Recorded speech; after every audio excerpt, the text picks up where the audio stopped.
டெல்லியில மாணவர்கள் மீது தடியடி நடத்தின வழக்கு இப்ப விசாரணையில இருக்கு.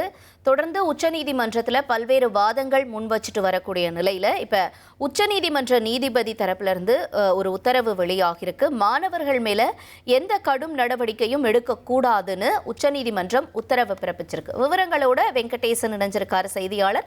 வணக்கம் வெங்கடேசன். நீதிமன்றம் தற்பொழுது என்ன சொல்லியிருக்காங்க?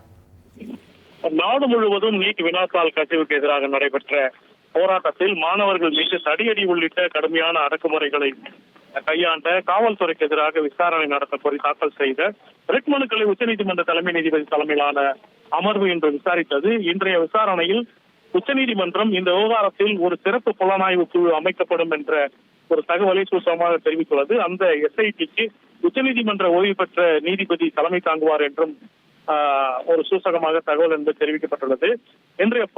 இன்றைய உத்தரவின் சாராம்சமாக பார்த்தால், போராட்டம் நடைபெற்ற இடங்களில் பதிவு செய்யப்பட்ட அனைத்து சிசிடிவி ட்ரோன் காட்சிகள், காவலர்களின் சீருடையில் உள்ள பாடி ஒன் கேமரா பதிவுகள், வயர்லெஸ் உரையாடல்கள் பதிவுகள் மற்றும் அவசர அழைப்பு விவரங்கள் அனைத்தையும் பத்திரமாக பாதுகாக்க வேண்டும் என்று இந்த சம்பந்தப்பட்ட மாநில காவல்துறைக்கு உத்தரவிட்டுள்ளது.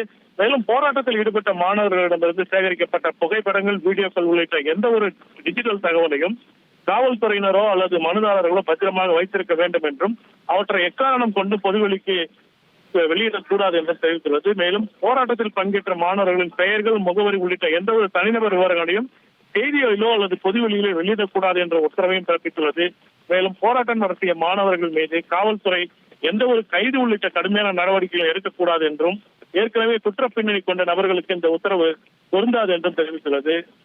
பீகார் உள்ளிட்ட இடங்களில் மாணவர்கள் போராட்டத்தின் போது கைது செய்யப்பட்ட, சிறையிலோ அல்லது காவல் நிலையங்களோ அடைக்கப்பட்டுள்ள 18 வயதிற்கும் குறைவான சிறார்களை உடனடியாக விடுவிக்கவும் உச்சநீதிமன்றம் உத்தரவிட்டுள்ளது.